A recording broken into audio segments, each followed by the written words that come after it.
Welcome to the Starting Pixel podcast. We haven't done this for a week or two because we've been setting up a new thing, which is called VPod, which we'll come on to a little bit later on. It's not about VPod. It's about Starting Pixel and all of the awesome people we work with. So today's guest, Olivia Farrar. Yeah. Is that so? Olivia Farrar does VFX stuff. Founder of All Groovy, all right? That's the sign behind us. It's amazing what you can do with a bit of VFX, right? And live VFX. Hello. Hello. You're How right? are you? I'm good. So this is the first time, just to let everyone know who's watching, this is the first time we've ever done this setup. So we've got a little monitor below the camera. So our eye line might start looking towards that. We don't know if the audio is working particularly well. We have got people monitoring it and we don't know our position. But we're all trying to work it out as well. So we've only got a wide. So hopefully the next time. We're just not too exactly. Exactly. And we'll have two wides next. Anyway, on to our guest. So first of all, tell us. I've never come across a last name of Farrar before. Oh yeah. Tell us about Farrar. What do you mean? Tell you about Farrar? Where does it originate from? Where does it originate no from? idea. Okay. I am born English, but I did grow up in New Zealand for 10 years. Gotcha. Okay. So 10 years. Was that the best 10 years of your life? It wasn't a bad time. I would say growing up in New Zealand definitely has made me who I am today. Right. It gave me a lot of opportunity. I mean, schooling in New Zealand is one of the best I would say in the world, just because of how much opportunity there is, and you can be outside all the time, and obviously the amazing environment that you grow up in. But it also, when I was 16, I think, I was a bit like, oh, what the hell am I going to do with my life? Obviously at 16, you shouldn't have that pressure. But I did take a visit to Weta Cave, and I saw Andy Serkis perform as Gollum. And at that moment, I was like, oh my God, I'm going to do motion capture. Whatever that is, I'm going to do it. Yeah. So that's kind of where my journey began. And I started looking into animation and trying to do some little like week-long courses.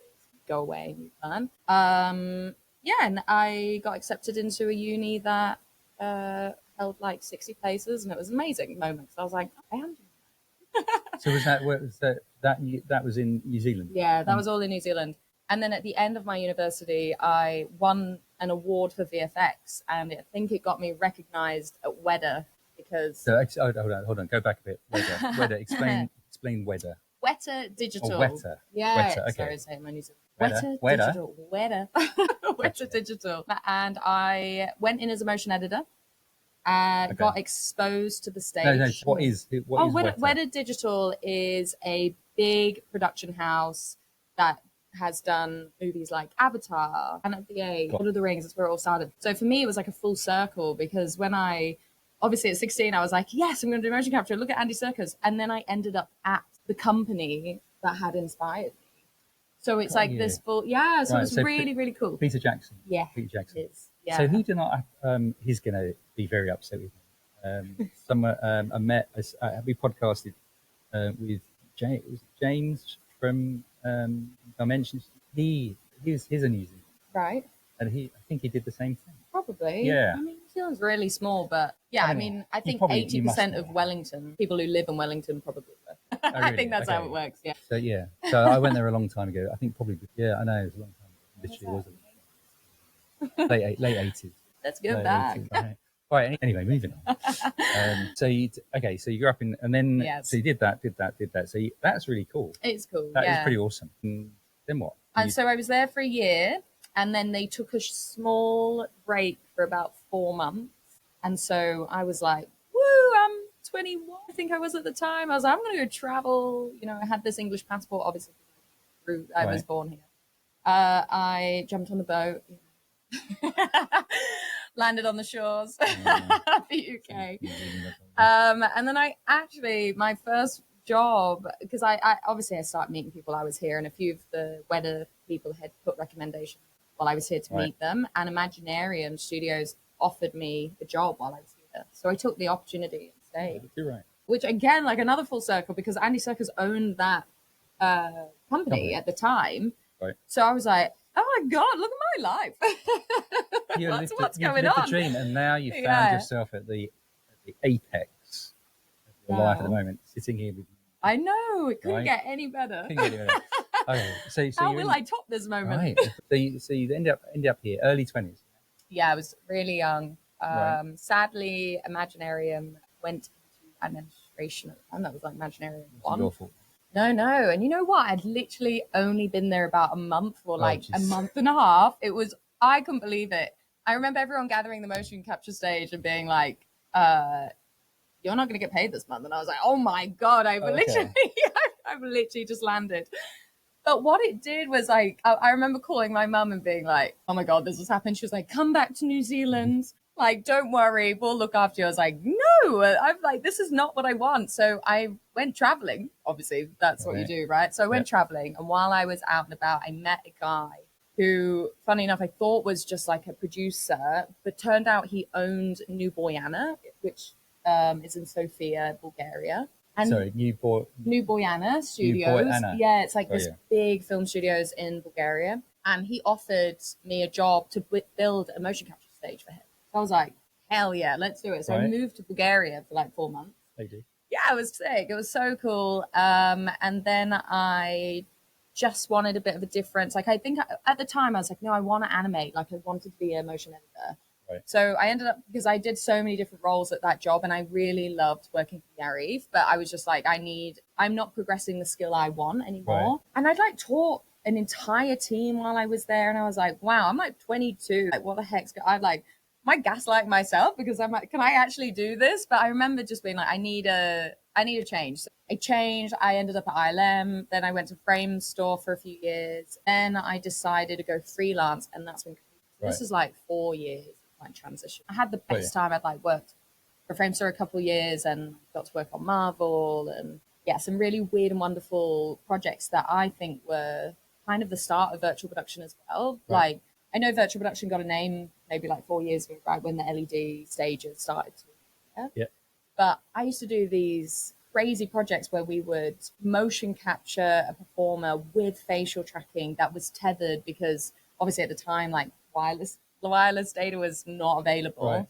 And I'd be running around like holding their wires and sticking markers back on, and then it would be integrated into like a real play for the audience to react to. And it was so cool. And I remember being like, wow, this is definitely the way that we're going to go. But yeah, so I ended up going freelance for a while, and then Imaginarium Point 2, I guess, offered me their like supervisor role. So I started... VFX or motion capture? Yeah, motion capture. Imaginarium is a big motion capture studio. And being educated. No, it's cool. I mean, I love motion capture. It's where my heart lies, honestly. Like, that's where I started. And I think motion capture isn't actually pushed as much as it could be. I because I've been given so many challenges throughout my career of like, can you do motion capture in a stage that is not controlled, right? Like, it's not made for motion capture. And then having to push myself and challenge myself to do it, I can see the possibility. Because I mean, if anyone's worked with the infrared before, you know that everything is shiny, right? Like, you've got shoes are shiny, ladders are shiny. When you're on cruise sets, it's all shiny. And it took in my journey of virtual production, we also had this thing that we sort of looked at and like, okay, we'll try and work there, get that thing. And what we did, we also tried to do that, and we had like the live face app, capture live face. Yeah. iClone. Anyway, so the project was that we had this, I'll show you the videos at some point. We had this auctioneer dressed up in the accent suit with an iPhone capturer. Yeah. And it had we controlled a live avatar. Cool. Which was really and we had something like 22 different screens, 3 people, just 3 of us in the crew. Sure. It was like no one else. Yeah, that was all a bit mad. And we had like multiple cameras. They did. I don't think they've done it again because they didn't sell as much. Oh man. But it sort of proved a bit of a... It is. I think that's cool. It's the immersive world. That's where we would go. Like, I feel like it's always been around. It's just nowadays it's becoming more available probably as well. And the expertise is there. There's a lot of room where expertise was just not, it was hard to find. I think one of the interesting things actually, this Dimension actually did something, and they were doing a demo. That's what caught my eye. And they had a couple of people in mocap trolling metahumans on an LED wall. Yeah. And you had the real live action, real actors being waved at by the other two, cool. which was cool. And then just turning around. And what really struck me, really what virtual production is, directable VFX. Yeah. Like, because the director could then go to the actors, actually wave a bit more frantically, imagine that there's a dinosaur. You know, they can do all sorts of things. And it's all in camera. And it's all in camera, right? Anyway, Love it, love it. So you did that, mocap. Yeah, so I went to Imaginarium, Right. and during that time, which I loved, like I really truly loved working at Imaginarium. There was some really beautiful people through that I got Right. to train and work with, and then they shipped me off to do Marvel, actually. So a couple of us went to do She-Hulk, and Oh, right. yeah, out in Atlanta during like the peak of COVID in the southern. Oh, yeah, I don't remember you telling me about this. Probably, Actually. yeah, and it Right. was bonkers. I mean, look, motion capture is crazy enough in a controlled setting. When you take it into an uncontrolled setting and you're building into sets, and then say the assistant VFX supervisor goes, "Oh, we're going to do, we're not doing active, we're going to do passive markers." Okay, well, so So explain what passive and active are. active is like LED, and then you've got passive, which is the infrared that bounces off them and bounces back into the camera to collect Okay, the so data. that's those Yeah, little white like balls. the bubbles. But Yeah, that's passive. yes. The active. So active is the same, but it's a light. So it's got a little Yeah, LED. and yeah. you can change. Like the system can do both. So like when we're on the LED volumes, we would use an active solution Right. because obviously when you've got like crew and everything shiny in the middle of these stages, the last thing you need is all your camera seeing because Right. your data just gets like, I don't know, messy. So unless you're unless you're spending in Brisbane. I mean, Right. not many people do that. So anyway, did that. That was a massive challenge for us. But also we did virtual production at the time because we were feeding the data onto rigs. Right. So the director could see the live rigs at the time. So like we could help with eyeline. So you mean you see rigs? Sorry, so the pre- characters. like yeah, previs. sort of, yeah. So Right. we would characterize the rigs. So the rig being The skeleton, the skeleton, like a 3D skeleton. the 3D skeleton Yeah. of the actual of She-Hulk Yeah, or whoever it was. yeah. Right. Okay. So We the have director could get a yes. bit of a perspective of what it was going to be. Yeah. Got you. But what we were also doing was a hybrid mix. So the actors would actually wear inertial underneath the optical Okay. suits. Right. Because there would be moments where like the actors would sit under the desk and then they'd be in like a courtroom and they'd stand up and they'd be like blah blah Right. blah. But so then my job became later on was creating this animation pipeline that we would then connect the inertial legs to the passive top. Got you. And so it was like, oh, it's crazy. And that's because when you were sitting underneath it, like you can't, there was no couldn't light. see. So the cameras, Yeah, the cameras can't see obviously Right. through solid. And when you say the camera, you mean the optical yeah, receiver like of not a film camera, but that's all right. That's my job is the to mocap cameras. Yeah, they don't see anything except for whatever is being bounced blinking back into light. them. Got you. Yeah. Right. So yeah, that was an incredible job. Definitely challenged me completely. And then, funny enough, Lux Machina got in touch with me at the end of that journey, and I ended up going onto the set of Warner Brothers, this huge LED. And obviously, at the time, that was when this was like the peak of in-camera, right? Let's do it. Mandalorian had come out. It was, everyone was like hyped up on this idea solution. So yes, worked for Lux Machina for a couple of years. I was the head of mocap again. Then obviously we did Barbie as well and a few pilots. Jobs, like there was this job that I always remember. It was a plane and they put it in the middle of the volume, and some of the footage was like spinning, so they would spin it on the wall and it looked like the plane was falling into it. It was so sick. And I remember being like, this is in-camera VFX, this is the stuff that we need to be talking about. And so yeah, did that. But then obviously the film world took a little bit of a pause because yeah, so it led me into broadcast actually, and that was quite a few years ago now. And I started doing live events and learn other bits and bobs of tracking. Obviously, there's outside in, which is your optical Vicon track, and then there's inside out tracking, which is when the camera looks out at the markers.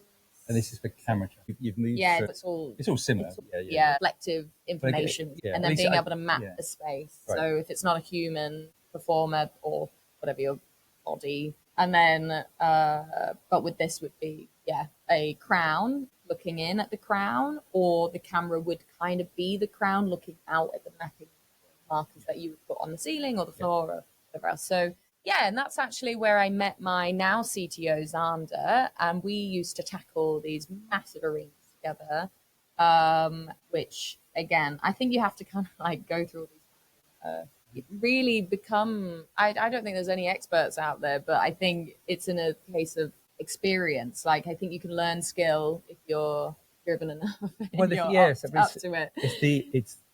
There's a skill in troubleshooting.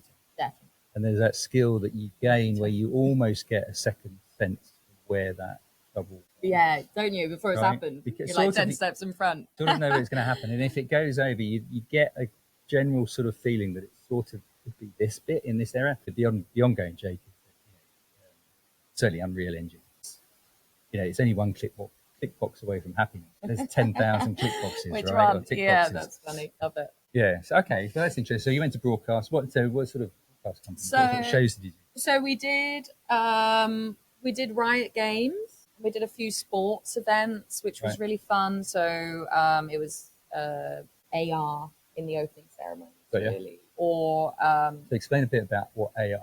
Augmented reality. Okay. So there's a lot of abbreviated, words. Oh, yeah. It's AR, XR, mixed reality, so extended reality, augmented reality. And I think there is a lot of confusion, and maybe I'm going to be wrong, but I'm going to explain it. Augmented to me is things that sit in front of you in a space, like an immersive space. So a lot of our clients that come to us now are like, we want to integrate 3D worlds into the live setting, but we also want augmented elements in front of it, but then they want their extended reality at the back. So they'll have like this is extended reality, right? But this that is real, but that could be augmented reality. Yeah, if it wasn't there and I went through it, put your hand that'd through be perfect. That would be augmented reality. So that's to me. And that could be a static object, or it could be something like a little monster. We have all sorts of things. Around. Mocap. If you had live mocap happening over there. Here we go. Now the party's started. If we had mocap in another stage, or we had inertial and someone was just moving around, we could put that person in front of us and it would become augmented. But the camera can still move around it. Like, that's the beauty of immersive space. So it's locked there. So the camera could be moving, handheld, could track, all that kind of. Yeah, 100%. And that wouldn't shift. No, and that's where tracking comes into play, right? So we would normally use, in these stadiums, we'll use an inside-out solution. That camera will then move around using the map of what we've created, and if that's the markers on the ceiling or on the floor, wherever we've been able to put them, sometimes even through the lens. Right. I've not got a text message. I'm just seeing if any of the crew have just said, no, audio sounds good as well. Oh, cool. We love it. Yeah, so there's lots of parts to make those shows possible. Right. But what I found, like, obviously after Lux Machina, I started my own company. What's that called? Oh, yeah. That's going to be the cover thing. Yeah, that isn't the Starting Pixel podcast logo. I know. Rob's on my podcast today. Hold on a minute. Hold on a minute. You've been replaced. Here we go. Episode 40. Yeah, that's it. But again, like, I was really fortunate throughout my whole career that I was never stagnant. I was always moving around and also learning so many skills in visual effects. Like, I made animation pipelines. I was an animator. I was a facial capture artist and animator. I was leading teams on site as a supervisor. I've done a lot of broadcasts now. I've done tracking. I've done LED operations. Like, I feel really, really fortunate that I was never just like, that's my job and that's what it's going to be for 10 years, right? But I think it's also me because I get very bored quickly. So if I'm not getting challenged, and I'll have a few friends who will be like, we know when Liv's not getting challenged because she's irritable. And I'm like, no, I just need like something more going on. I have loved my career. It has been an amazing journey. And to like even own a company now, maybe a little bit delusional, but I'm so for it. I love what I do and I love my team. I've worked with all of them, and I think that's the beauty of it. Like, and I think the challenging part for me right now is that I've never been a salesperson. No. Never had to sell my soul. It's a lot when you own it. Yeah. It's a lot easier to sell because there's just a general feeling of love for it and what you want to do and what you want to do. And it's quite easy to talk about stuff. Yeah. as well. I really believe in it as well. Like, such a magical team. They're all amazing. They're like Swiss Army knives. Like, I truly could not be more fortunate right now. I think I've got a bit of a brain. I'm a good chatter. Right. Are you? But if they weren't here, then I don't know what I would do. But no, truly, I feel very lucky to be surrounded by talented people. And I also believe if you're in a room where you are not learning, then you're in the wrong room. So yeah, I want to be surrounded by people who are passionate, driven, clever. But I feel like I feel like I'm a great leader. But at times I feel like Danny's sniggering over in the background. Don't do that. Come on, Danny, say yes. She's a great leader. Thanks, Danny. Right. No, I feel. I'm glad. I'm actually. So it's really interesting. So I'm really glad that you used that word. Yeah. Instead of boss. No, I'm not. Yeah, exactly. It's not my. Yeah. It's so leading is really, really important. Yeah. But being a boss is really because bossing people is like. It's not like no. I think you have to be able to delegate. I think that's really important. But where my strong skills are is that I am always 10 steps in front of anyone, right? And I feel like I have such a calm demeanor. You're gonna laugh at that. I have a calm demeanor at work. I do. I know I'm a sporadic person. I love it, and I'm energetic. But when it comes to projects, I know exactly how we're getting to that end goal, like before we've even discussed it. But I think that has come from because my career has given me so much opportunity with weird challenges, and I have so many stories in my own career, like Warner Brothers, right? Warner Brothers stage on House of Dragons.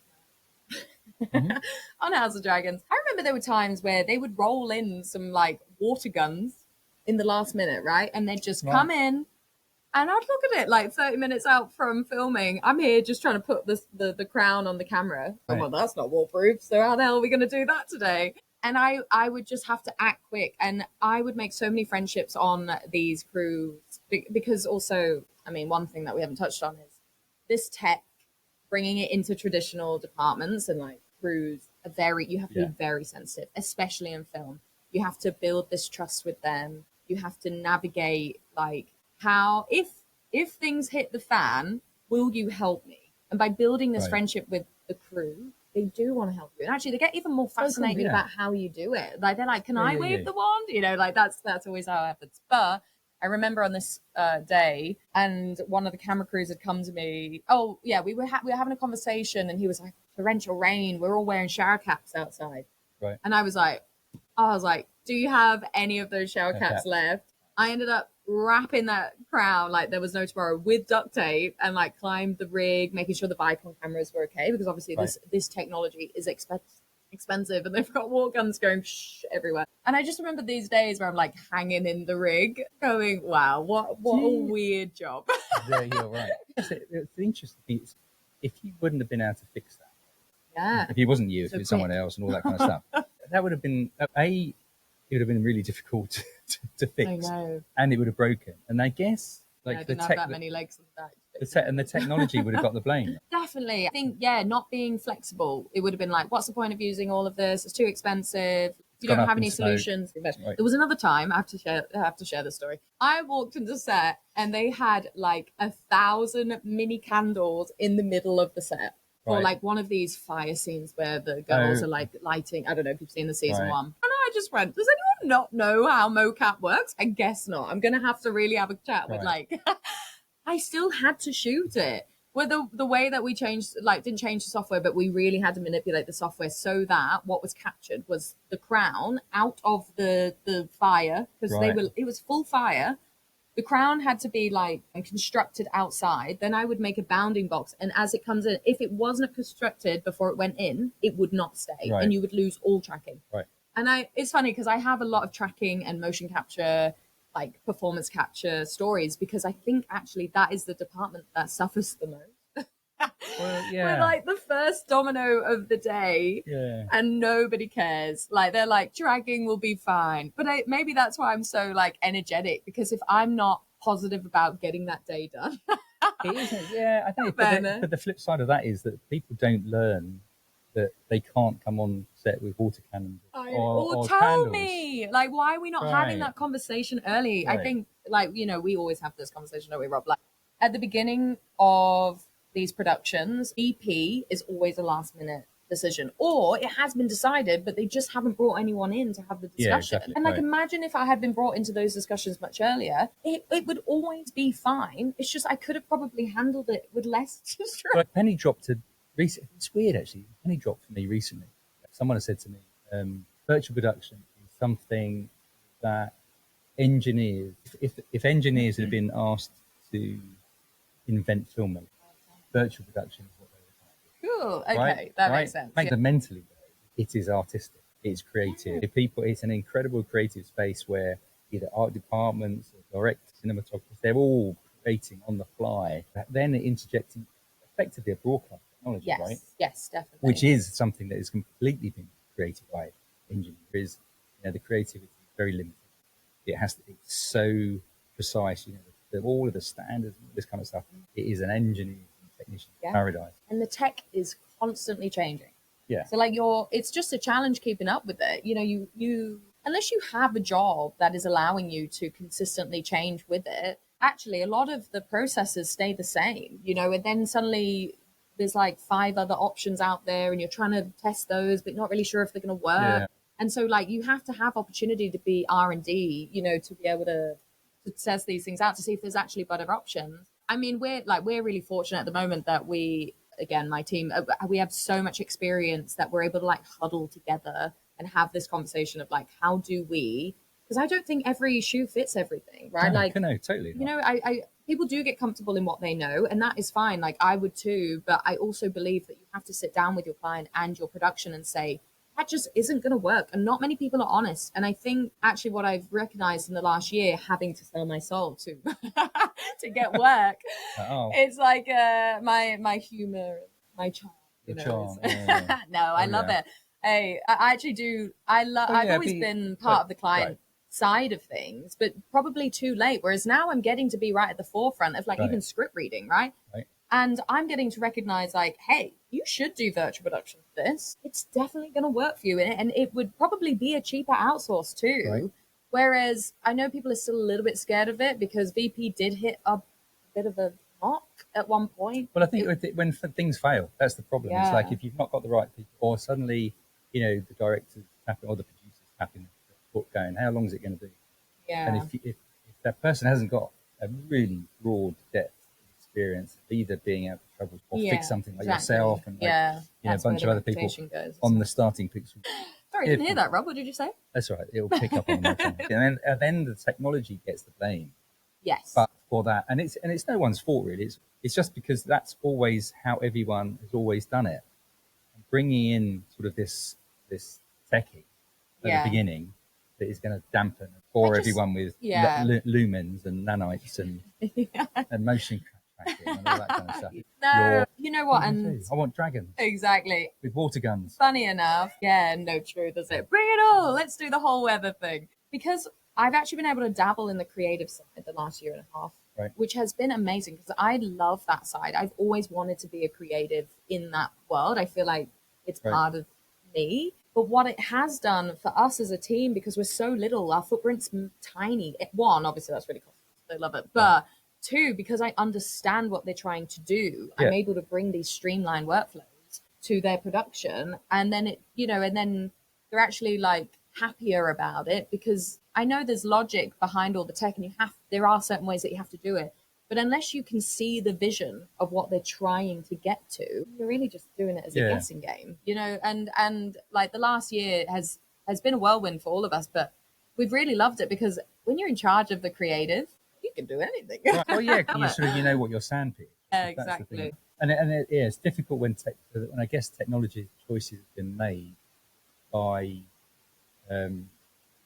roles that don't fully understand the full capability. Yeah, it's having the conversation. It's a challenge for some, right? I do feel a slight change in things though. Like I do think people are getting more intrigued by it. I think the interesting thing is I do this roundup newsletter, email newsletter once a week. Well, that's last week's one, which is sort of what's been going on. And I am seeing a lot more content actually come out to choose from. Yeah. And it also seems to have moved on from the excitement of something. Sure. And that is a real indicator of actually something bedding in.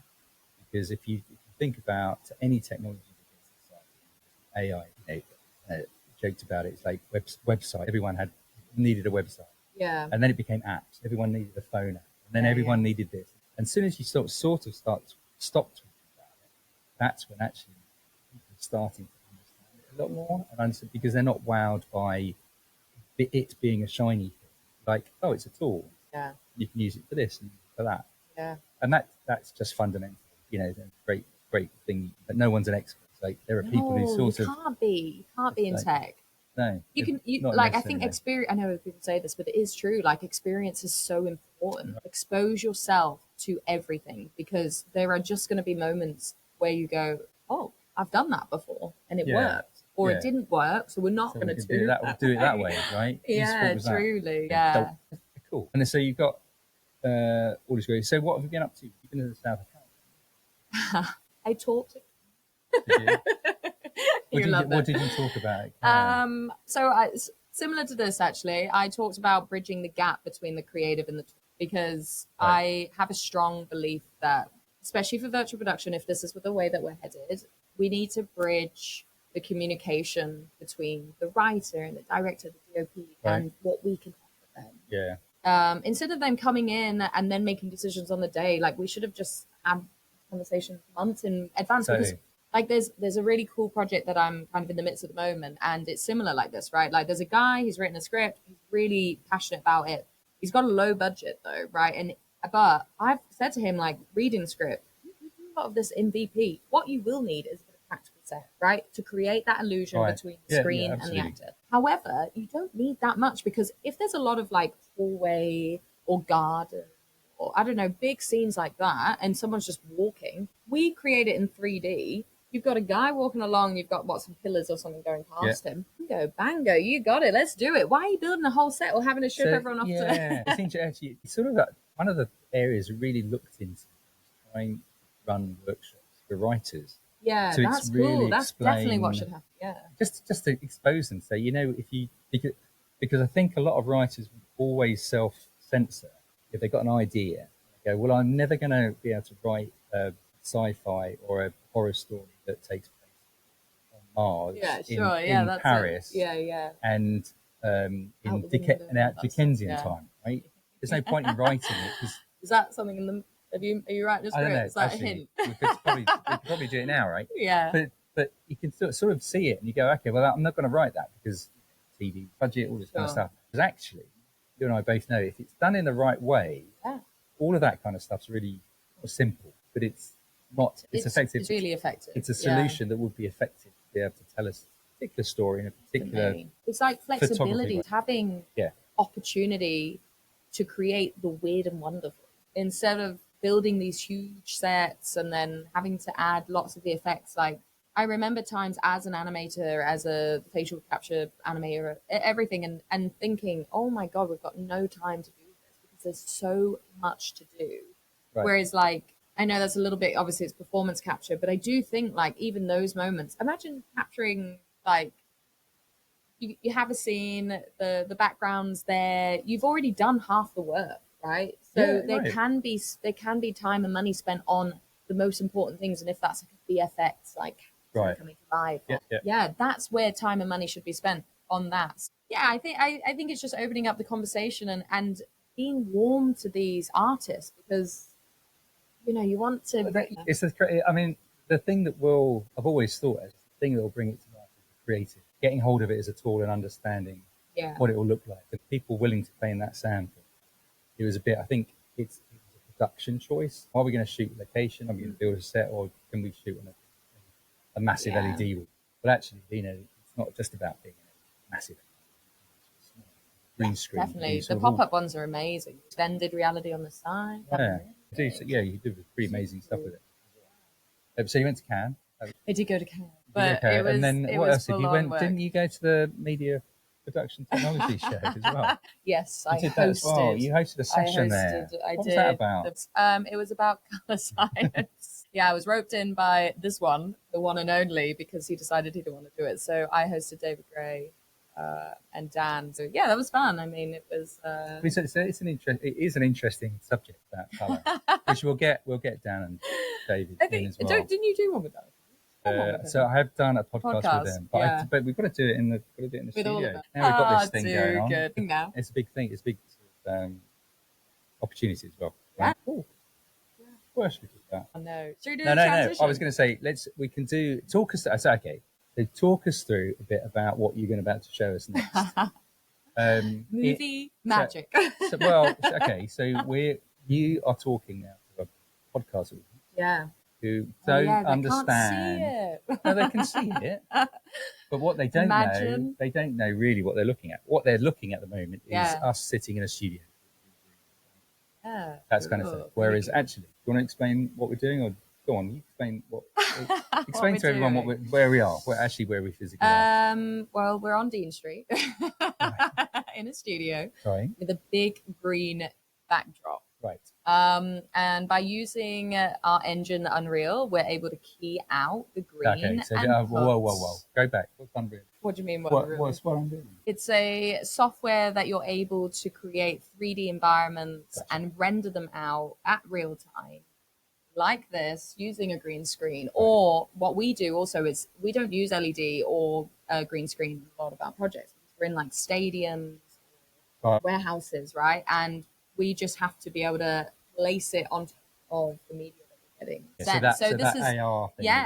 Yeah, exactly. So with keying, though, obviously we're able to sit in front of this. So explain. I'm going to get you to explain all these questions. So you said keying. What does that mean? Keying explain to your grandmother. To my grandmother. Hey, Granny. I haven't even opened mine yet. Okay, so keying is a way of choosing the color that's behind us, which today is green. Sometimes they use blue, and replacing it with the environment of your choice. So we've obviously created this space. That's an All Groovy 3D volume. Ta-da! I'll tell you what, while you're talking about, I'm going to quickly. Oh, what would you like? So yeah, what we've done here is custom built this set. Whoa! Oh no, the secret's out. I love it. There we go. So yeah, obviously this is our logo, and we've got some fake plants, and the lighting's there. They're fake? Oh yeah, imagine they're green. They're actually here, but you couldn't see them because they're green on green. But I mean, what we can do today, I got my team and I to create another world just for you. Okay. Yeah, so we could probably flick through it if Danny wants to press our transformation. So you've done an Unreal Engine, and in this 3D environment, in Magic, and we're going to go. Cool. So now we're in a different space. Right. Here we go. We love it. So again, like everything's 3D. We've just. So this is all CGI. Right? Yeah, we love it. And so the one we've had before was all static. Right? Yeah, we hadn't created any triggers for that one. And traditionally, what you normally do is in a broadcast setting, so the Olympics do it this way. Lots of sport programming do it this way as well, using the green screen, but not in film. It always goes into post-production. Yes, right? Yes. So they would take the green. Normally, there's nothing on it in a film set. They would take the clean plate that is green with the actors in front, and then key out in post-production. Yeah. Whereas right now we're doing real-time VFX. Real time. But the thing about the previous plate is we could have had just two. That could have just been a picture. That could have been a photograph. It could have been something created in Photoshop or something like that. Or the difference, if everyone looks at that sign, you can see it flickering. Right, it's a beautiful thing. Just really subtle. Yeah, I love that. It's bringing a bit of life to your scene. Right? Yeah, creating layers. The plant pots. It's not a flat image like you were saying. Right. We're able to layer it and create a bit of life to what we're doing. It's really cool. I love this. Yeah, it brings the viewer. Yeah. Now, did you want me to do anything now? Is it cold in here? I don't know. Yeah, I mean, if you bugger off, I'll show. We'll see what the weather's up to, eh? Should we? Oh, is it snowing? What the heck?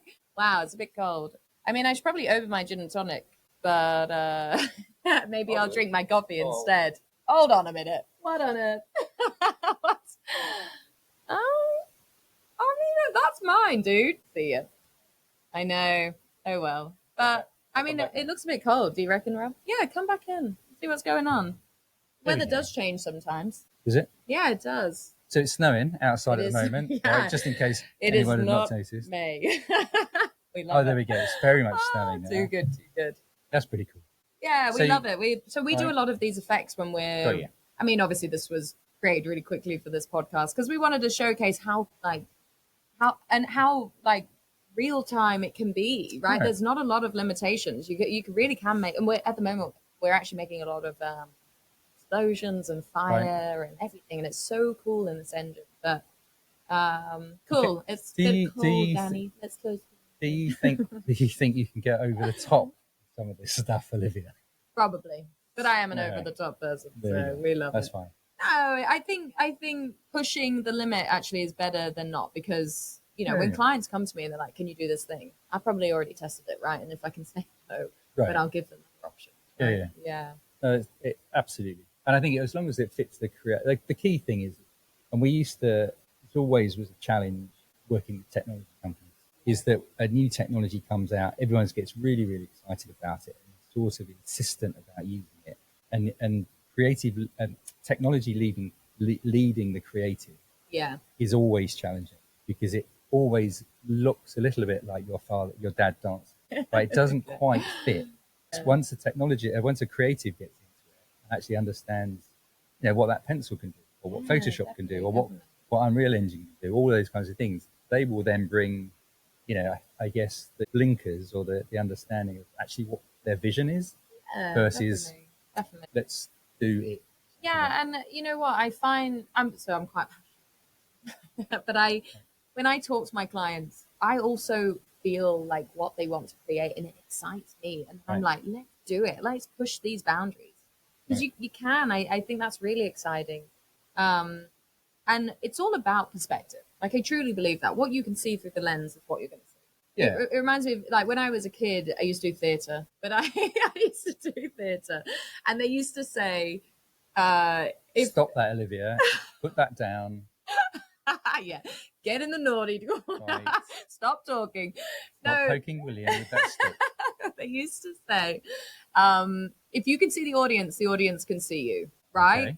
Right. And I truly think that's sort of how this works too. Like if the camera can see it, you don't need like some crazy everything else going on, right? You know how we make these huge worlds when actually all we're going to do is use this kind of thing. So there is limit. There's like actually, if you were efficient, you would block that out before. I mean, again, if we were in conversation early enough, you would be able to block all those things out and then switch between the rooms instead of creating this huge thing. Because again, like we're working against computers. We're like, how much can they take sometimes? I love pushing it, but like these scenes are huge, and you want photorealistic.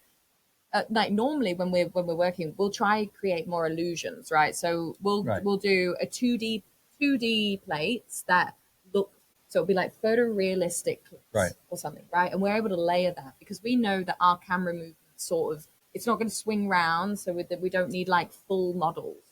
Does that make sense? Yeah, we'll do it in a layering version. We know exactly where what our limitation of where the camera can go, and then that actually helps our streamline process. Right.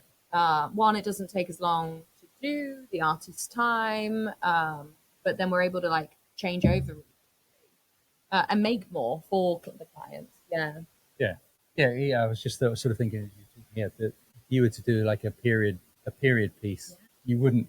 What you're trying to do is just create reality. Whereas if you're trying to do some sort of, I guess, futuristic thing, you want laser beams firing all over the place. Definitely. That's the cool stuff that you want to work on. Dragons being shot and all that kind of stuff. Right? Exactly. Which is really brilliant. But I think. Oh yeah. Unless you got something else. No, do I? No. Well, we can always come back. I'll have to come back. You can always come back. Only if the viewers like it. And we're like, get her up. Don't get her back. Subscribe below. Do you get like the little thing that comes up? Like and subscribe. No, it's been great. I've enjoyed this. It's cool that we've got to use the V-Pod as well. Yeah, really cool. I know, you're the first one. I know, it's so sick. Love it. I love it. Yeah. I mean, I think it's going to be a great thing. This is awesome. Oh, love it. The lighting's good. Yeah. No, it's been a pleasure, Rob. All right. It's been a great chat. All right, you. Catch you later. The next podcast. On air. Nice one, Danny. Love it.